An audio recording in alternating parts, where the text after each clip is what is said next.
आप सभी लॉ स्टूडेंटों का आपके अपने YouTube चैनल पर स्वागत है। जैसा कि आप सभी लोग हमारे वीडियो की थंबनेल में देख चुके होंगे, आज के इस वीडियो के माध्यम से हम आपको MP हाई कोर्ट ने जो MP सिविल जज बनने वाले स्टूडेंटों के लिए नई गाइडलाइंस जारी की थी उसके बारे में बताएंगे।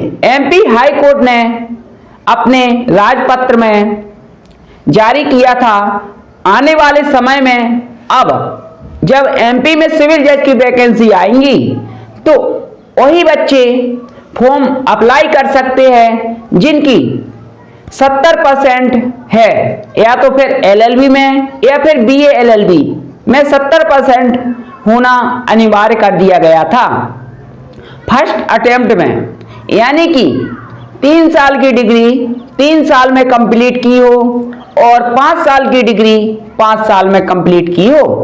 अगर 70% नहीं है तो फिर 3 साल की प्रैक्टिस मांगी गई थी। ये नई गाइडलाइंस MP हाई कोर्ट ने अपने राजपत्र में जारी की थी।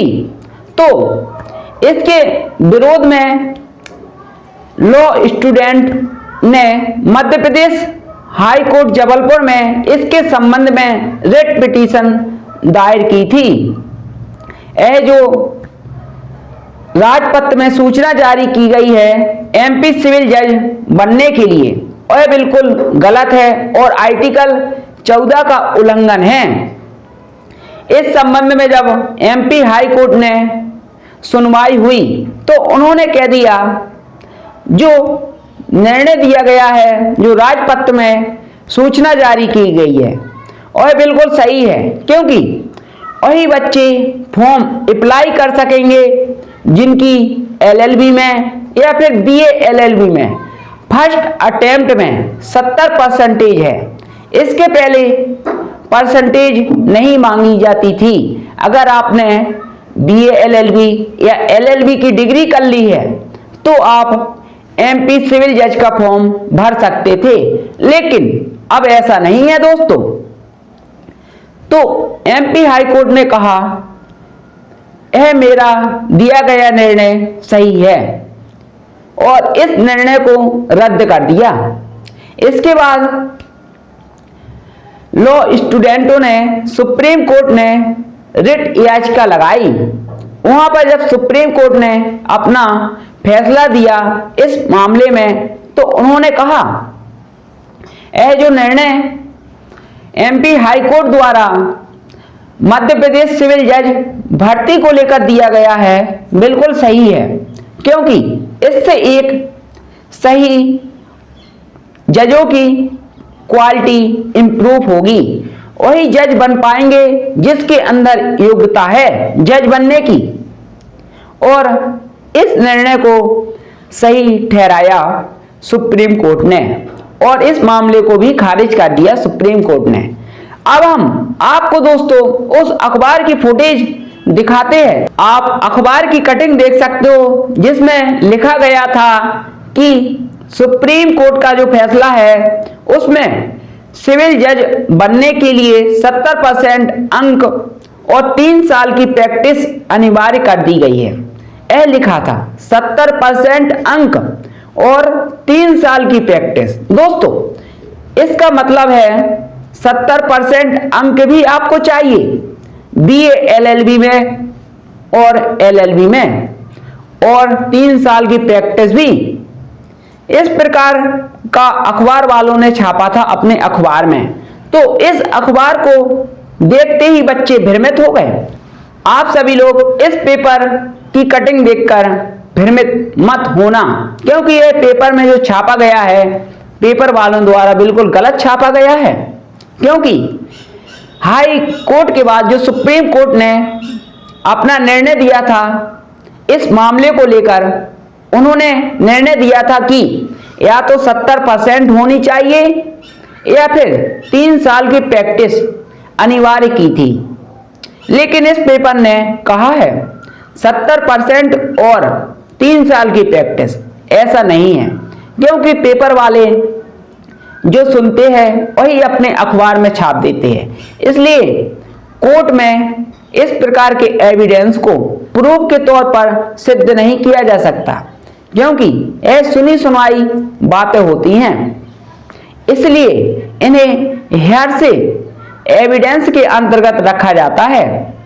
अब हम आपको वह सुप्रीम कोर्ट का जजमेंट दिखाएंगे जिसमें सुप्रीम कोर्ट ने कहा है एमपी सिविल जज के लिए 3 साल की लॉ की प्रैक्टिस या 70% अंकों की आवश्यकता में हस्तक्षेप करने से इनकार किया गया है।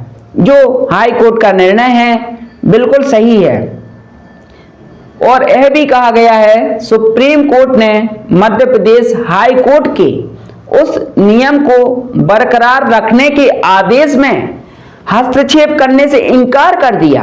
दोस्तों, सुप्रीम कोर्ट ने इनकार कर दिया हस्तक्षेप करने से, जिसमें राज्य में एडमिशन स्तर की न्यायिक सेवा के उम्मीदवारों के लिए कम से कम 3 साल की प्रैक्टिस या कानून स्नातक में 70% अंक की पात्रता जरूरी है और सही भी है। इसमें जो दो जजों की बेंच लगी थी, जस्टिस ऋषिकेश रॉय और जस्टिस प्रशांत कुमार मिश्रा की खंडपीठ ने कहा कि हाईकोर्ट के दृष्टिकोण में हस्तक्षेप करने का कोई कारण नहीं है। इस प्रकार लागू आदेश के खिलाफ दायर विशेष अनुमति याचिका खारिज की जाती है। इस प्रकार दोस्तों, सुप्रीम कोर्ट ने हाई कोर्ट की याचिका को खारिज कर दिया था।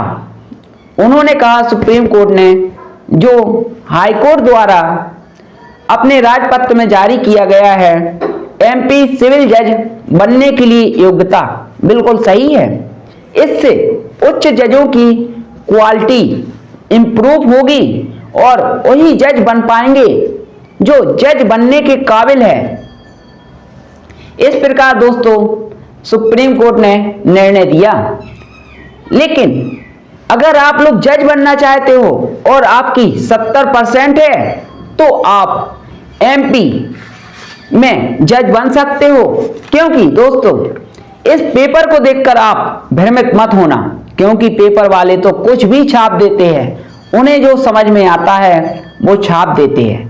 क्योंकि इसलिए कोर्ट में पेपर की कटिंग या किसी भी पेपर को एविडेंस के तौर पर सिद्ध नहीं किया जा सकता और इन्हें हेयरसे एविडेंस ही माना जाता है न्यायालय में। इसलिए आने वाले समय में एमपी में जो वैकेंसी आएगी उसमें आपकी 70% होनी चाहिए, और अगर 70% नहीं है तो 3 साल की प्रैक्टिस अनिवार्य कर दी गई है आने वाले समय में। और इसके बाद हम आपको एमपी सिविल जज का जो सिलेबस है, जो 3 सब्जेक्ट इस बार और जोड़े गए थे सिविल जज के सिलेबस में, इसके ऊपर भी हम जल्दी वीडियो बनाएंगे। कौन कौन से सब्जेक्ट है और कितने नंबर के प्रत्येक सब्जेक्ट से पूछा जाना है और कितने नंबर का पेपर होता है। अगर आप भी सिविल जज बनना चाहते हो तो इस वीडियो को आप लोग प्रत्येक उस स्टूडेंट तक पहुंचा दीजिए जिनकी एमपी में सिविल जज बनने का सपना देख रहे हैं और उनकी 70% भी है और किसी भी सब्जेक्ट में अभी तक कोई प्रकार की एटी-गेटी नहीं आई है। अगर आप लोगों को यह वीडियो अच्छा लगा है तो इस वीडियो को लाइक करें, शेयर करें और सब्सक्राइब करें। धन्यवाद।